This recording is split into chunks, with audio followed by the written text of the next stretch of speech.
Okay, magandang araw sa inyong lahat at panibagong vlogs at panibagong updates na naman ang gagawin natin. Sus, grabe, ang dami pong mga nangyari ngayong araw na ito. Ay nako, eto, nagtrending sa social media itong nangyari po kay Ivana Alawi. Okay? Ito pong nangyari kay Ivana Alawi patungkol po kay Representative Albi Benitez, no? Na-shock itong si Ivana Alawi, no? Idol man yan ng mga kalalakihan si Ivana. Ngayon siyempre si Ivana, no? Konting ano lang. Itong si Ivana kasi iniingatan niya yung pangalan niya, di ba? Alam niyo naman yung kasikatan ng isang sexy star, no? Pero heto nga, lumulusot yung balita Dati na itong pinag-usapan itong dalawa, no, na meron silang relationship. Pero ngayon, ayan, nakakashock nga itong nangyari kay Ivana Alawi. Kasi po, si Representative Albi Benitez kinasuhan ng kanyang asawa at ang pangalan ni Ivana Alawi lumutang sa reklamo. Nung na-post na ito ng social media, ayan, pumutok, na-shock lahat, pati si Ivana Alawi na-shock lahat. Mamaya, pag-usapan natin yan, okay? Ngayon, pag-usapan rin natin itong si dating Congressman Arnie Teves, no? Nasa kamay na po ng NBI. Binalita kahapon, no? Unang nagbalita ito is yung kanyang anak na si Axel Teves, na inaresto nga itong si Teves doon sa Timor-Leste. At balita ko ay merong mga video na kumakalat na ayan, si Teves nga ay dinala na doon sa airport ng Timor-Leste, no? Nakaposas pa siya, pati yung kanyang paa, pinusasan yung kanyang paa, tapos dinala na siya sa loob ng eroplano. Ngayon nagpalabas ng video yung anak ni Arnie Teves na si Axel. May diferensya raw yung eroplano na sasakyan. It is not fit to fly raw. Yun yung mga video na sinabi ni Axel. Tapos merong video na naman, itong ibabalita ko sa inyo ay hawak na ng NBI itong si Teves, no? Sinerve na sa kanya yung warrant of arrest sa loob ng eroplano. Okay? So yun po ang mga pag-uusapan natin. Okay? At heto pa, tama nga tayo sa ating haka-haka, no? Na itong si General Nicolas Torre III nagpasalamat sa mga sumuporta sa kanya. Okay? Siya na po ang itinalaga ni Presidente Bongbong Marcos bilang bagong Chief PNP. Okay? Ano ang masasabi natin dito? Magre-react tayo dito. Ano ang epekto nito, ha? Ano ang epekto nito kay Marcos? Okay? Sa ginawa niya. Okay? Magko-comment tayo dyan mamaya. Reserve muna natin. Kasi itatalakay muna natin, at least meron kayong idea kung ano yung topics natin ngayon. Okay? Heto, courtesy resignations ni Rimulya brothers, no? Si John Vic at itong si Boying Rimulya. Tinanggihan po, no? Hindi tinanggap ni Presidente Bongbong Marcos. Alam niyo naman, pautot lang yung ginagawa ni Bongbong Marcos Kadramahan lang pala yun, di ba? Pinariresign niya lahat, pero yun pala walang nangyari. Parang ano lang akala niya siguro mauuto yung taong bayan sa mga ganyan, di ba? Eto pa, Senator Amy Marcos nakipagkita kay Attorney Kaufman sa The Hague. At yan, magkita na itong si Senator Amy at itong si President Duterte, no? Ano kaya ang pag-uusapan nila doon sa The Hague? Ano kaya ang gagawin ni Senator Amy sa The Hague? Mamaya malalaman niyo yan, okay? Ito pa. questionabling recipients ng confidential funds ni VP Sara, kaapelyedo ng ilang mga personalidad. O ayan, marami na namang mga pautot itong mga congressman na naman sa House of Representatives, kung ano-ano na namang inilabas nila. Hindi pa rin sila sumusuko sa higit na mga nangyayari na tumataas ang trust rating ng mga Duterte. Sila rin ay busy kung ano yung mabintang nila sa mga Duterte. Yan. Okay? So yun po ang mga pag-uusapan natin. Ang daming topics natin, sobra. For ano ito? Lahat ito, highlights lahat itong mga topics natin ngayon, no? Pero bago ang lahat, bago natin ito pag-uusapan, help me po muna na i-like at saka i-share itong ating video para guys kakalat ito sa taong bayan. Okay? Sabay-sabay muna tayong mag-like and share sa video na ito. 1, 2, 3, go!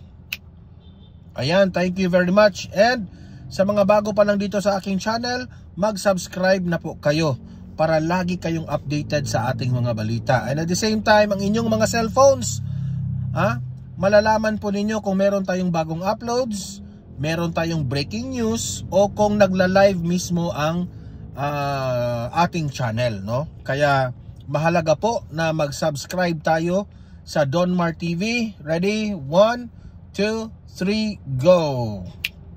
Ayan. Nakasubscribe na ba lahat? Okay? Unahin muna natin itong patungkol po dito kay Senator Amy Marcos na nakipagkita kay Attorney Kaufman doon sa The Hague. Okay? Nakita ko nga sa Facebook, no?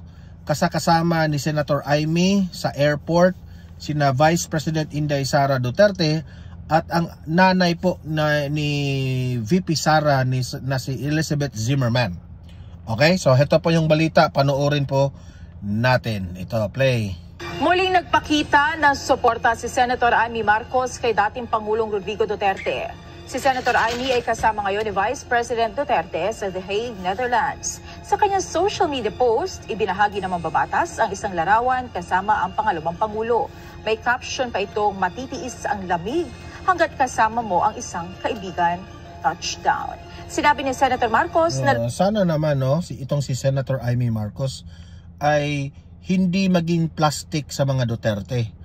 At the DDS, ang mga Duterte diehard supporters is still observing you, Senator Amy Marcos. Kung talaga bang loyal ka sa mga Duterte, okay? The fact that pumunta ka sa The Hague to visit our former President Duterte, ipinakita mo ang inyong suporta at gusto mong makita si Tatay Digong, no? Na-appreciate namin yan. Okay? Na-appreciate namin yan. Pero marami pa rin ang mga nagsasabi, bakit noong time na inaresto si former President Duterte doon sa Clark Air Base, okay, yung nandun po si Torre, di ba? Hindi po pinapasok si Bongo, hindi po pinapasok si VP Sara, no, sina Senator Bato. Pero ikaw, Senator Amy Marcos, hindi ka nagpakita at that time. Hindi nga malaman ng taong bayan kung nasaan ka.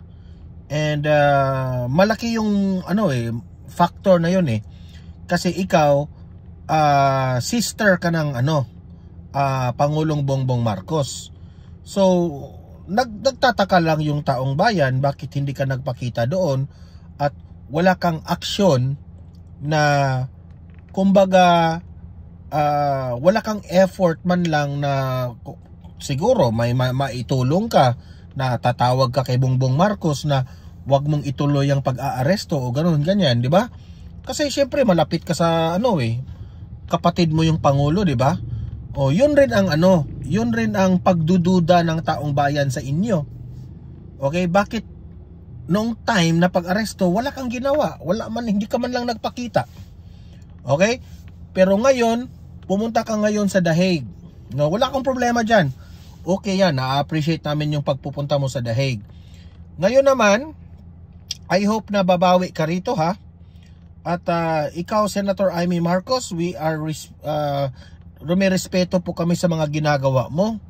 At I hope and we hope na patuloy mong gawa ng paraan para maibalik si Tatay Digong dito sa Pilipinas. Okay? Patuloy. Siyang nakikisimpatya kay VP Sara na nasa The Hague para bisitahin ang ama. Nagbahagi rin ito ng larawan kasama si Attorney Nicholas Kaufman, ang abogado ni FPRRD.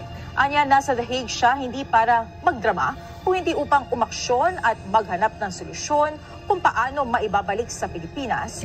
So, malinaw yan, ha? Mismo si Senator Amy na ang nagsabi. Hindi siya pumunta sa The Hague para magdrama-drama o magpakitang tao. Pumunta siya sa The Hague para umaksyon kung ano ang kanyang magagawa para maibalik si Tatay Digong dito sa Pilipinas. So we are very thankful for that, Senator Amy. At tuloy-tuloy na yan, ha? At isa pa, I hope hindi lang ito puros dak-dak lang sa bibig na kagaya ng brother mo na si Bongbong Marcos. Gusto namin aksyon, okay? Politiko na may aksyon, okay? Alam mo, Senator Amy, maraming tao ang nalulungkot at namimiss na ang dating Pangulong Duterte. Kaya ikaw siguro ang pasasalamatan ng taong bayan kapag kaya mo yan tulungan na maibalik si Tatay Digong dito sa Pilipinas. Ang dating Pangulo. Okay, so yun po ang update dyan, ha. I hope lang na hindi yun drama-drama yung pagpunta mo dyan, ha. Sige, ingat kayo dyan, Senator Amy and VP Sara, kasi plano ni Vice President Inday Sara Duterte na mag-birthday siya kasama ang kanyang tatay na si former President Duterte doon sa The Hague. Mas pinili niya doon na kasama ang kanyang tatay rather dito sa Pilipinas. Okay? And that's so sweet of you, Vice President Inday Sara Duterte. Kasama po itong si yung kanyang dating wife na si Elizabeth Zimmerman. Okay? Heto. Ito. Itong balita na itong si Nicolas Torre, yung idol niyong si Torre, nagpasalamat sa mga sumuporta sa kanya. Siya na po ang itinalaga na bagong Chief PNP ng bansang Pilipinas.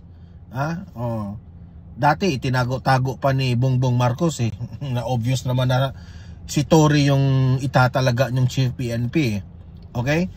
Ang tanong natin dito, ano ang magiging epekto kapag si Torre na ang Chief PNP?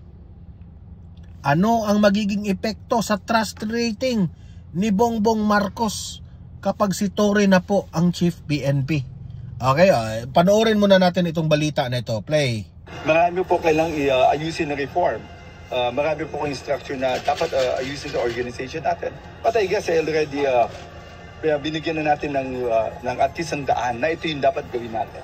How we manage our people, how we strictly our marami pong policies na binago namin within internal policies that you can see in the future. Tuloy na ang change of command at retirement ceremony ni Philippine National Police Chief, Police General Romel Francisco Marbil sa June 2. 5 araw bago matapos ang 4 na buwang extension na ibinigay dito ni Pangulong Ferdinand Marcos Jr. Ito'y matapos i-anunsyo ng Executive Secretary. Ito muna yung unang reaksyon ko, ha. This is a good news na mapalitan na si Marbil. Okay? This is a good news na mapalitan na si Marbil. Ngayon, ang tanong, bad news ba kapag si Torre ang papalit? Yan ang tanong, di ba? Ako good news ito Kasi po, si Marbil po, marami pong pagkukulang si Marbil. Unang-una, sa panunungkulan ni Marbil, marami pong nagrireklamo mga taong bayan na tumataas po ang krimen sa Pilipinas. Pangalawa, mas lumala po ang problema natin sa droga sa panahon ni Marbil. Ngayon, ito walang bias ito. Kahit galit tayo ni Torre, ito lang yung opinion ko. Kapag si Torre ang papalit sa kanya, no? I hope naman, Torre, kilala ka namin na you are very strict, di ba? Yung implementation ni Torre na kung huhulihin niya si Pastor Kibuloy, talagang mahuhuli niya. Kung talagang i-arestuhin si Duterte at dalhin doon sa ICC, magawa yan ni Torre. Kasi si Torre, a man of action. Diba? Yan ang nakilala natin kay Torre. So I hope naman, General Torre, sa pagiging ganyan mo, gamitin mo rin yan. Ipakita mo, Torre, na mas magaling ka kay Marbil. Okay? I know some of you here sa mga audience ko sa Donmar TV, magagalit kayo. Bakit si Torre ang itinalaga bilang Chief PNP? Ako, galit ako dyan. No, nagagalit ako sa ginagawa ni Torre kay Tatay Digong. Pero ako naman, sabi ko, kung hindi natin pag-uusapan ang patungkol po kay sa ginawa niya kay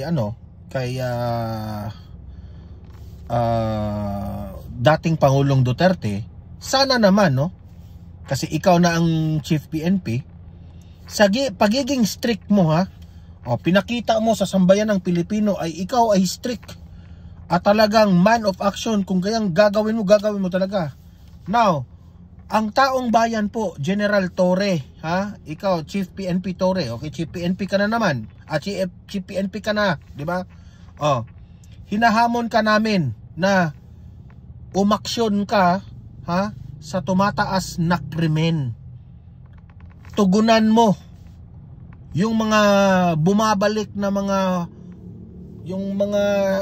sa jeep, nag-hold up doon sa jeep sama ni Maynila. At yung mga tumataas na krimen, yung mga bumabalik na naman ang droga sa Pilipinas, gawan mo yan ng solusyon, Torre. Ipakita mo na ipakita mo kung gaano ka palpak itong si Marbil ngayon. Yan Kasi alam ko nagagalit kayo kay Torre, di ba? Dahil inaresto yung ating minamahal na Pastor Apollo Kibuloy. Inaresto yung minamahal nating dating presidente na si former President Duterte. Pero ngayon naman, kung gaano ka man of action, gawin mo rin yan sa mga kriminal dito sa Pilipinas. At yung mga nagbibenta po ng bawal na gamot. Hulihin mo lahat, Torre, Hinahamon ka namin kung talagang totoo kang man of action or ikaw lang ba ay sunod-sunuran ka lang. Baka sunod-sunuran ka lang sa mga utos ng mga politicians. Okay? I-prove mo yan sa amin. Di ba? Play, patuloy. Bersamin, na si Criminal Investigation and Detection Group Director, Police Major General Nicolas Torre III na ang papalit bilang bagong Chief PNP. Alam mo, si Presidente always demands performance. Kahit na ano yung pinagawa sa iyo, you must have... in fairness to Bongbong Marcos, pinili talaga niya si Torre. Kasi kitang-kita naman sa buong bansa, buong mamamayang Pilipino kung paano trumabaho si Torre, di ba? O sige, in fairness. Pero mamaya, may comment ako dyan patungkol dito kay Torre. Kung ano ang epekto nito kay Bongbong Marcos. You must exhibit some high degree level of performance. So maybe that is one. I'm not going to discount that. Bili ni General Marbil sa papalit sa kanya sa pwesto, ituloy ang nasimula niyang reforma, lalo na ang pagdisiplina. Ito naman si Marbil, kung ano-anong malaking nagawa mo na ituloy talaga. Wala ka namang nagawa dyan sa Chief PNP. Puro ka lang naman yaw-yaw nahuli pa nga yung convoy nyo dyan, di ba? Naalala nyo na ayaw nyong pangalanan. Ay nako, wala ka. Kung tutuusin nga, mas magaling pa si Torre sa iyo Hina sa mga pulis. Ito po yung bagong pulisiya namin. Sis! Dati po, pagka nagkakamali ang pulis, ang ginagawa, pinatatapon lang sa Mindanao. Ngayon, there's no sabi namin, there's no turning back. Pagka nagkamali pulis, you're out. Lahat po ng ginagawa natin, ngayon po palang binabago, the people will adapt. Ang hirap sa iyo, Marbel, puro ka lang sat-sat, puro ka lang dakdak eh. Yan ang hirap sa iyo eh. By the next PNP, just follow the reform, tuloy-tuloy po and just improve it. Mas maganda po ang Philippine National Police. You can see a better Philippine National Police. Sang-ayon naman si General Torres sa pagpapatuloy ng reforma sa PNP. Sa isang text message sa UNTV, sinabi nito na agree siya sa mga sinabi ni General Marbil. Si General Torre ay ipinanganak noong March 11, 1970 sa Hulo, Sulu. Produkto siya ng Philippine National Police Academy tagapaglunsad class of 1993. Siya ang kauna-unahang PNPA graduate na uupo bilang hepe ng pambansang pulisya.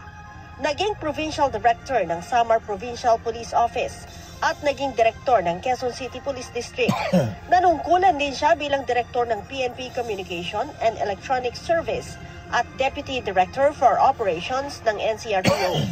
Nagsilbi bilang Deputy Regional Director for Operations 10 ng Police Regional Office 3 at Police Regional Office 4A. Dumaan rin bilang Director ng Police Regional Office 11 kung saan nanguna sa paghahanap at paghuli sa leader ng Kingdom of Jesus Christ na si Apollo Kibuloy. Si Torre din ang nanguna sa kontrobersyal na pagsisilbi ng warrant of arrest kay dating Pangulong Rodrigo Duterte at ang pagpapadala. Kahit nga illegal yung pagka-aresto kay Tatay Digong, as many lawyers said, si Torre ay very man of action. Talagang bahala na si Batman. O huhulihin ko. Sana gawin mo yan sa mga kriminal dito sa Pilipinas, Torre. Dito sa The Hague, Netherlands, kaugnay sa kasong crime against humanity. Siya ay nakatakda magretiro sa March 11, 2027, kasabay ng kanyang ika-56 na kaarawan. Leia Ilagan. Ito yung comment ko ha. Ngayon na si Torre na ang Chief PNP, ano ang magiging epekto nito sa presidency ni Bongbong Marcos? Ako, ito ha, honest opinion. Sa tingin ko, Bongbong Marcos wag kang opinion ko ito wag kang magalit, Bongbong Marcos. Sa totoo lang, Bongbong Marcos, dahil si Marbil ang pinalitan mo na si Marbil at si Torre na yung bagong Chief PNP, Bongbong Marcos, mas lalong babagsak ang rating mo. No question, no? Wala akong question sa performance ni Torre. Okay? Si Torre po is man of action. Ang kamalian lang ni Torre is marami pong mga nagagalit sa kanyang taong bayan. Dahil si Torre, maraming mga lapses rin ang kanyang mga big operation, yung nangyari sa KOJC, no? Na inaresto nila si Kibuloy. Maraming mga violations doon ayon kay Attorney Torion. Dito naman sa paghuli nila, pag-aresto kay former President Duterte, hindi dumaan sa tamang procedure, no? Pero still, in-insist ni Torre, hinuli pa rin. Okay? Meaning to say, maraming nagagalit nitong si Torre. Kung marami po ang nagagalit dito kay Torre, no? At majority, yung nagsasabing 50+% ang hindi sang-ayon, 'di ba? Kung matatandaan natin yung Pulse Asia survey, 50+% ang hindi sang-ayon sa ginawa nila kay former President Duterte. Kaya, pero ito yung ginawa mong Chief PNP, hindi po maganda ang magiging epekto nito kay Bongbong Marcos. Mas lalong babagsak ang rating ni Bongbong Marcos dito. Yun ang akin. So, pero I cannot judge Torre ha. Sana naman Torre, gawin mo yung problema natin sa security. Okay? Dapat i-secure mo yung taong bayan. Yun na lang ang tanging paraan na siguro gaganda ang rating ni Torre sa kanyang pagiging chief PNP, pero wala na si Torre. After this one, magre-retire na si Torre. Di ba? Kahit anong gawin ni Torre dyan, kung maging masama man ang resulta sa kanyang record dyan, at the end of the day, magre-retire si Torre, wala na, magre-retire na siya. Ang tanong dito, yung Pangulong Bongbong Marcos. Di ba? Kasi kung ano ang gagawin ni Torre, mali man o kapalpakan man o okay yung ginawa ni Torre, still bababa ang rating ni Bongbong Marcos. Kasi ang nasa isipan ng taong bayan, no, yung mga ginagawa ni Torre kay sa KOJC, yung ginawa ni Torre kay former President Duterte, yun kasi ang tatak eh. Yan ang magiging tatak sa isipan ng taong bayan. So, ano mangyari? Babagsak ang rating ni Bongbong Marcos. Oh, totoo yan. Babagsak ang rating. Yun ang aking opinion dito ha. Yun ang opinion ko.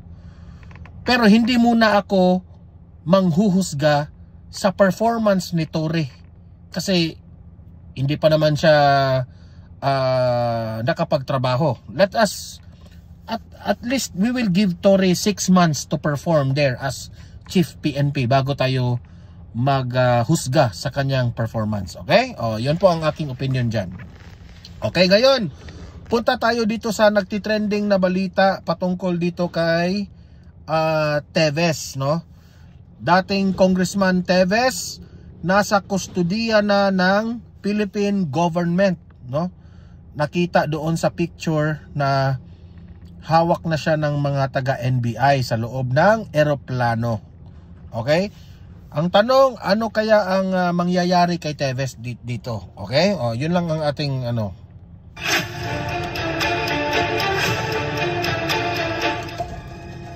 Dati anong oras inaasahan darating sa bansa sa yung eroplanong sinasakyan ni Teves at saan siya dediretso pagdating dito?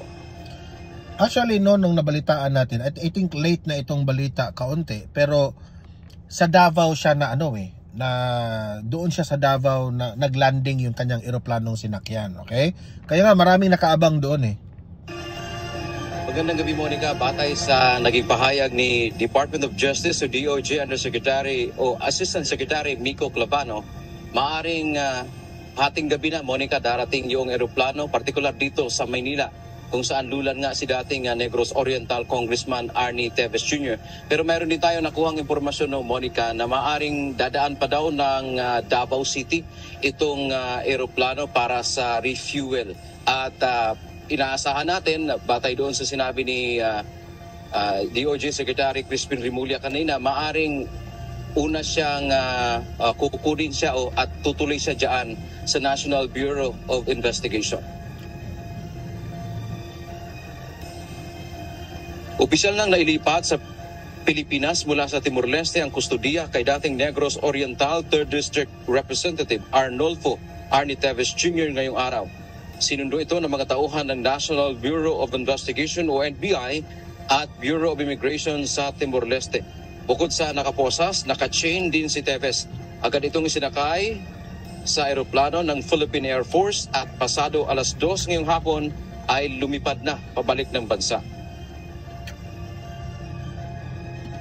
He's already in Philippine custody, in the custody of our government. And we'll bring him home so that he can face the charges.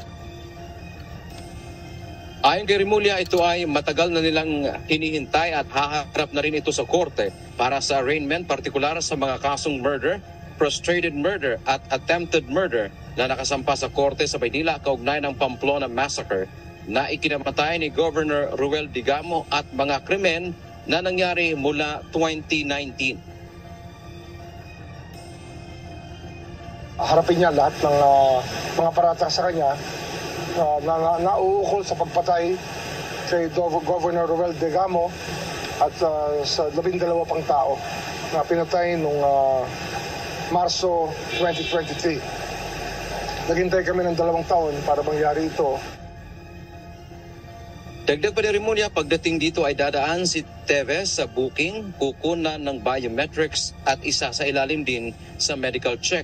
Posiblyan niya itong... Ayan, yan yung eroplano na sasakyan ni Congressman Teves papuntang Pilipinas.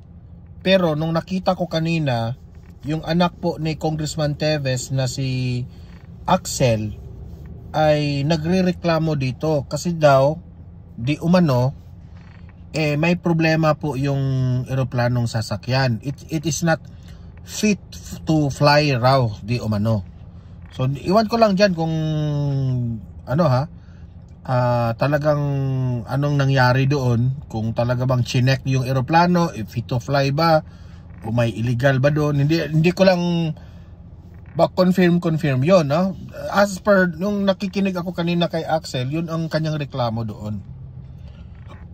Okay, so at nagpalabas na rin ng statement si Presidente Bongbong Marcos patungkol dito na Teves has to face the yung charges against him.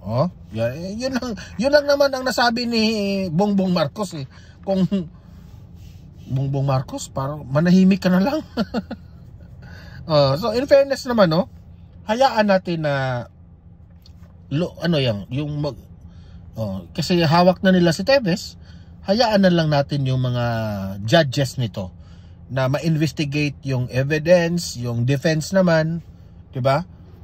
So ang akin lang, nakita ko na si Teves ay talagang merong posas at talagang pati yung yun lang ang sa akin eh. Bakit kailangan pang pati yung kanyang paa, pinusasan rin yung paa niya? Is that anong tawag doon? Is that necessary? Yun ang aking tanong doon eh. Is that necessary ba? Kasi kung sumuko naman yung tao, bakit kailangan pang pusasan yung paa, di ba? So yung mga naman, kampo naman ni Digamo rito, matutuwa sila dito, no? Na naaresto na si Teves. Tayo ay hindi man tayo dito eh. Hindi tayo wala akong alam sa kaso na ito. Okay? Kasi po sa kampo ng mga sa kanila Digamo ang hinala nila si Teves talaga yung mastermind. Sa kampo naman si Teves itinatanggi nila, no? May tinatanggi nila kasi ang nangyari before nangyari yung incident, may nakita na si Teves di umano, no? Na may armado na mga, yun yung nasa balita dati, di ba? May mga armadong palibot-libot na raw sa Negros Oriental at that time. So, ewan ko lang kung ano ang magiging result ng investigation ito, no? Kung anong justice, no? Justice ba sa kay Teves? Justice pa kay Digamo? Nasa korte na yan. Sa isang pasilidad ng NBI at sa mga susunod na araw ay formal na haharap sa hukuman pagkalipas ng halos 2 taon mula nang maglabas ng warrant of arrest ang korte. Yung safety niya yung aming concern. Kaya malamang one of the NBI facilities will be prepared.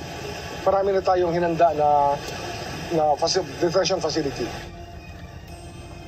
Samantala, tinuligsa naman ng kampo ni Teves ang hakbang o administrative deportation sa kanyang kliyente. Anya hindi na iharap sa korte sa Timor-Leste si Teves sa kabila ng pinagbigyan umano ang kanilang petition for habeas corpus. Hindi umano sinunod ang kautusan ng hukuman na iharap sa kanila si Teves at ipaliwanag ng mga otoridad doon kung bakit nila ito inaresto. Labag din anya ito sa konstitusyon ng Timor-Leste sapagkat may nauna ng desisyon ang Court of Appeal doon na hindi pwedeng i-extradite ang dating kongresista. Ang sabi ko isang malaking kamote ang nangyari sapagkat unang-una hindi po dapat na-deport dahil nga po dun sa naipaliwanag ko po kahapon na mayroon pong isang desisyon na pinal ang hukuman ng Timor-Leste na nagsasabing hindi po legal ang extradition sa ilalim ng saligang batas ng Timor-Leste sa maraming kadahilanan. Nakasama nito ay nanganganib ang buhay ni Congressman Teves. Siya ay maaaring mapasailalim sa torture. Monica, bagamat ngayong nasa ilalim na nga ng kustudiya ng Pilipinas itong si dating Congressman Arnie Teves, wala pa lang tayong isa sa mga bagay na hindi pa natin makumpirma. O yan, no, yung nahihirapan siyang lumakad kasi pati yung ano niya, pati yung paa niya ay pinusasan. Yung mga ganyang mga insidente, no, nakikita ko lang yan sa ano, yung mga documentary sa labas. Nagtatanong ako, ganyan ba talaga ang ano style sa ibang bansa, no? Na pati yung paa pinusasa nila eh. Ewan ko lang ako ano ang requirements dyan. Bakit ganyan yung treatment nila kay Teves? Siya ba ay isinilbi sa kanya yung standing warrant of arrest ng korte dito sa Pilipinas? Di natin alam kung sa eroplano kanina, medyo nagtagal din kasi kanina Monica, dyan sa Timor-Leste yung pag-alis ng eroplano. Maaaring doon binasahan siya ng warrant of arrest na isinilbi ng korte at inaasahan din natin na kasunod. I think late yung itong UNTV dito eh. Nakita ko na sa ano sa Facebook kanina, no, na binasahan na siya ng warrant of arrest sa loob ng eroplano eh.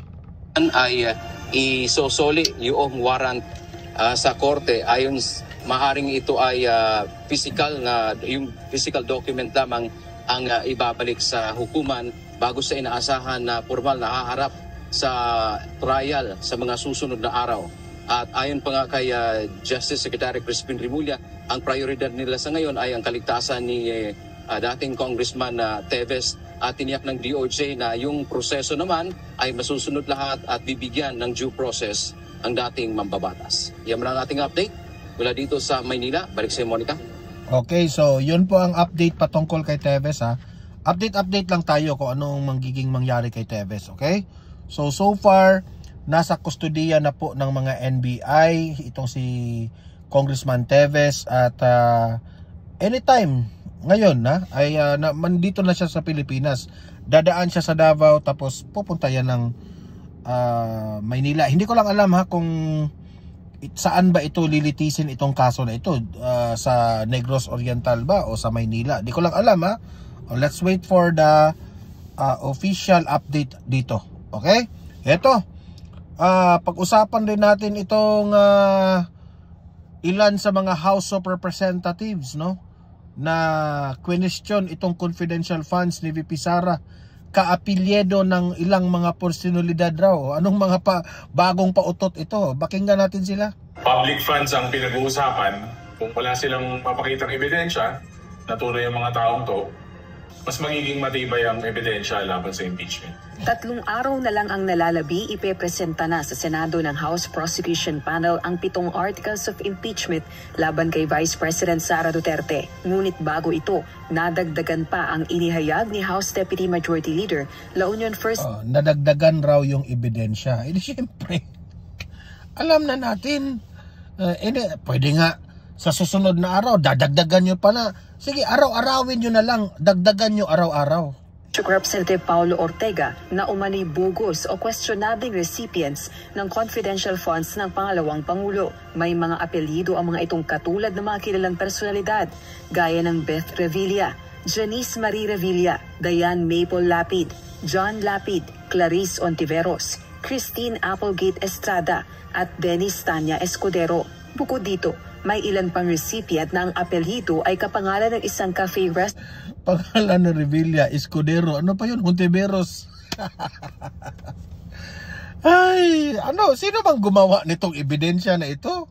At kongresista. Kapag sunod-sunod ang mga kahinainalang pangalan, may konti pa eh.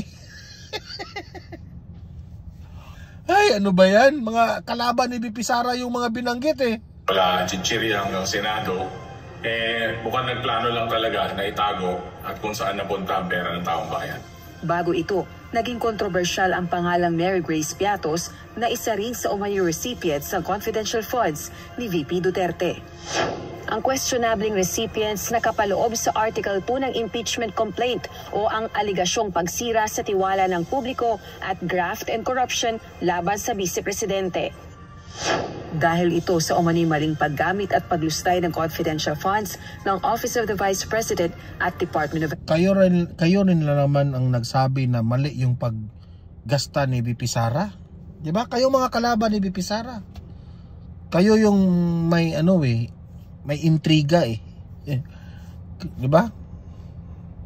Education. Ayon sa isang miyembro ng House Prosecution Panel, asahan pa ang mga bagong ebidensya at testigong... asahan pa raw yung mga bagong ebidensya. Di syempre, araw-arawin nyo na. Araw-arawin nyo yung mga ebidensya. Ang simple naman, gumawa ng ebidensya. Pero at the end of the day, patunayan nyo sa impeachment trial. Patunayan nyo yan lahat, di ba? Gumawa kayong ng sangkatutak na ebidensya araw-araw.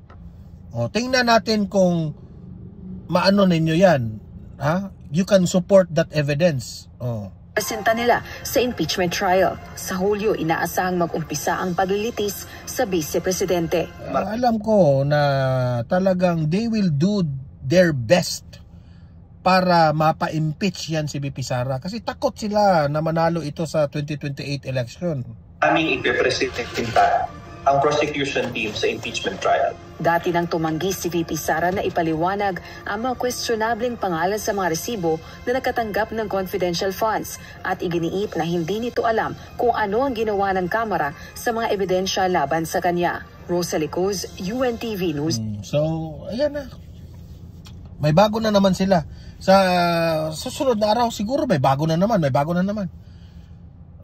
Patunayan nyo yan. Lahat ng mga sa tingin ninyo ebidensya laban kay VP Sara, nyo yan, paghandaan nyo yan, ipresenta nyo yan, di ba? Tingnan natin kung uubra yan pagdating doon sa impeachment trial. Okay, eto. Punta tayo dito sa paborito nyong intriga. Representative Albi Benitez, kinasuhan ng asawa, pangalan ni Ivana Alawi, lumutang sa reklamo. Eto. Panoorin nyo natin yung balita na ito. Isang marital scandal ang kinakaharap ngayon ng isa sa mga napabalitang top contender for the House Speakership sa 20th Congress na si Congressman Albi Benitez. Sinampahan siya ng reklamo ng kanyang asawa dahil sa infidelity. Nabuking din kung sino ang kanya umanong mistress na isang sikat na aktres. Narito ang agenda report ni Zandro Ochona. Kumalat sa social media ang kopya ng complaint affidavit ni Nikki Lopez Benitez, ang asawa ni Negros Occidental Representative Albi Benitez. Sa ulat ng Politico website, pakiramdam ni Nikki, lubos siyang pinagtaksilan na nagdulot daw ng mental o emotional anguish. Inirereklamo ang bilyonaryong kongresista dahil sa paglabag sa RA 9262 o ang Anti-Violence Against Women and Their Children Act. Partikular na kalakip sa reklamo ang umano'y ilang beses na pagkakaroon ng marital infidelity o pangangaliwa ng mambabatas. Ayon kay Nikki, nakumpirma niya ang pangangaliwa nang matanggap niya ang petition for declaration of nullity of marriage na inihain ni Benitez. Nakasaad daw doon ang pag-amin nito na ama siya ng 2 illegitimate children. Lumalabas rin sa complaint affidavit ang pangalan ng umano'y mistress ni Albi, ang aktres na si Ivana Alawi. Isa si Congressman Benitez sa mga maugong kaugnay sa liderato sa Kamara. Sinubukan siyang kunan ng Bilyonaryo News Channel ng pahayag pero hindi ito nagsasalita kaugnay sa issue. Pero ang kanyang abogado sinabi na mariing itinatanggi ni Benitez ang mga paratang sa kanya. Questionable rin daw ang motibo ng asawa ng mambabatas. Pero handa raw ang kanyang kliyente na makipagtulungan sa kaso. Para sa agenda, Zandro Ochona, Bilyonaryo News. So, yan po ang usapan dyan. Di ba, I think last year pa ako nakarinig nitong balita na ito na si Ivana Alawi ay may relasyon raw di umano dito kay Albi Benitez. Naririnig ko na yan Tapos biglang pumutok ito ngayon, no? na itong asawa ni Albi Benitez. So kung kasal sila, ito lang yung mako-comment ko dyan, kung kasal sila o kung hiwalay na ba sila, hindi ko lang alam, no? Kung kasal pa sila at hindi sila naghihiwalay, talagang papatunayan yan ng asawa niya na meron ba siyang ebidensya, 'di ba? Yan lang naman ang papuntahan diyan eh. Papatunayan niya na may relasyon talaga itong si Albi Benitez at itong si Ivana Alawi. Okay? Hindi ko lang alam kung ano ang gagawing hakbang sa hanay rin ni Ivana Alawi. Kung sila ba rin ay magfa-file ng complaint kasi talagang masisira talaga ang pangalan ni Ivana Alawi niya. Alam naman natin na iniingatan yan nila ng pamilyang ni Ivana Alawi, di ba? Iniingatan yan nila. Ang tanong dyan, aaminin ba ni Ivana Alawi na mistress nga siya ni Albi Benitez? Kasi yan naman ang kumakalat ngayon sa social media. Aaminin ba ni Albi Benitez na may relasyon sila kay Ivana Alawi? O ano yung nasa video na magkasama raw di umano silang dalawa? O si Ivana Alawi ba yung babae? Si Albi Benitez ba yung nasa video? Yan na yung papatunayan nila eh. Di ba? Hindi syempre tayo dito nakimarites lang tayo. Nagre-react lang tayo. Okay? So malaking usapin ito eh. Okay? Pero kung meron naman talagang lawyer ang asawa nitong si Albi Benitez at nakapag-advise sa kanya na ito yung mga ebidensya mo, pasok ito, ganon, ganyan. I don't know what will be the sanction, no? Ano ang parusa nito? 'Di ba? Pangangaliwa. Meron 'yan eh. Okay? So, ito. Alam ko sa social media, ang daming binabash ito. Talagang ibabash itong si Albi Benitez at especially itong si Ivana Alawi. Marami na nga mga memes na lumitaw na naman eh. Yung mga biro na mga pictures, ang dami. 'Di ba? So, I don't think so, no, na aabinin niya ni Ivana Alawi. I think meron rin itong mga, kasi maraming nagsasabi, si Ivana Alawi talagang mga bilyonaryo yung mga target. Merong mga ganyang mga sinasabi, di ba? Ako naman sa own opinion ko, bakit naman si Ivana Alawi kung pera lang ang kanyang hanap ng isang lalaki, bilyonaryo, maraming pera naman si Ivana Alawi. Hindi niya na kailangan ng malaking pera. Kung totoo man na meron silang relasyon dito kay Albi Benitez, baka totoong love yan, di ba? Hindi natin alam. So kayo nang humusga, taong bayan. Let's wait for an update in this issue. Okay?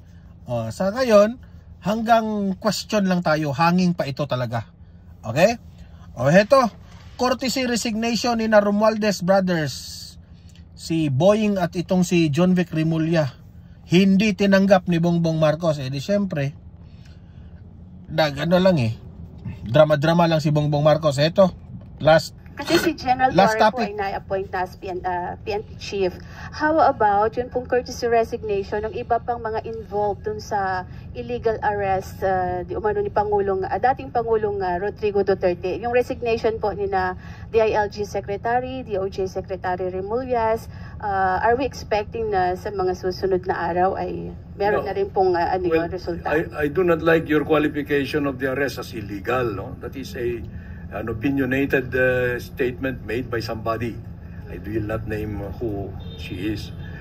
But from our point of view, the arrest was perfectly legal according to international law. We have debated that in the public domain for a long time. But no one can tell me now that that was an illegal operation, procedure, or when these representatives of the executive were invited to the Senate investigation called by the Committee on Foreign Affairs, I immediately transmitted a letter telling the Senate President and the Chairman of that committee that we are going to claim executive privilege for all the parts that are covered by executive privilege. They respected it, and if they concluded from there that the arrest was illegal, I cannot help them at all. That was the last question. Yeah, but Thank the you very question much. po is yung assessment po yung sa performance nila ng Pangulo. Kailan po natin na inaasahang babanggitin kung tinanggap ba ng Pangulo yung resignation po nila or hindi? Sino sila? Si Secretary Boying Rimulya and Secretary... declined yung resignation niyan. Sino pa? Si Secretary John Vic Rimulya. Declined din. How about the Secretary Anyo? I do not know yet because that is a personal thing for the President, you know, security advisor yan. And actually that resignation letter was not coursed through me because it's a personal well, they have a personal thing dyan. Kung ayaw ni Presidente tanggapin, it's up to him. How about Secretary Gubo Teodoro po? Hindi rin. Gusto mo bang lamunin tayo? No? So yung po tatlo, dinecline na po ng Pangulo? Yeah, definitely. Decline na yan. Ito lang yung comment ko dyan ha. Mabilis na comment lang. Sa totoo lang, sinabi ni Bongbong Marcos na he needs to have a courtesy resignation kasi po, the people have spoken. Ang tanong, bakit bumababa yung ratings mo, Bongbong Marcos? Bumababa yung ratings mo dahil sa kung ano-anong ginagawa mo sa mga Duterte, di ba? Pinaaresto mo si Tatay Digong. Sino ang involved doon? Si Torre, si Marbil, si John Vic Rimulya, si Boying Rimulya, si Lucky Nalao. Sa totoo lang, Bongbong Marcos, dito sa balitang ito, tinanggihan mo ang courtesy resignation ng Rimulya Brothers. Igalit nga ang taong bayan dito sa Rimulya Brothers sa ginawa nila kay former President Duterte, di ba? Kaya nga sabi ni Panelo, which is I agree, na nagko-courtesy resignation ka. Ngayon, sino ang mananatili at sino yung tatanggapin mo yung resignation? Sa totoo lang, mas mabuti kung tatanggapin mo yung resignation ng mga Rimulya. Okay? Unang-una, yun po ang dahilan na bumagsak yung rating mo. Diyan mo tanungin, Bongbong Marcos, saan ka bumagsak sa rating? Under what agency ka bumagsak? Yun ang palitan mo, yun ang tanggalin mo. 'Di ba? Tinanggap mo pa rin. Walang nangyari. Para lang tayong naglalaro nito. Maraming mga political experts ang nagsabi, wala, inilipat-lipat lang yung mga ni-reshuffle lang. Anong tawag doon? Nagbobolahan tayo. Budol pa rin. Di ba? So, wala. And what do you expect of Bongbong Marcos? Di ba? What do you expect of him? Wala talaga. Pabagsak na ang kanyang administrasyon. Yan ang katotohanan dyan, okay? So, kayong mga audience ko dito sa Donmar TV, libre po kayong mag-comment, mag-react sa mga pinag-usapan natin at usap-usap tayo sa comment section, okay? Guys, don't forget i-like, i-share itong video na ito para kakalat ito sa taong bayan.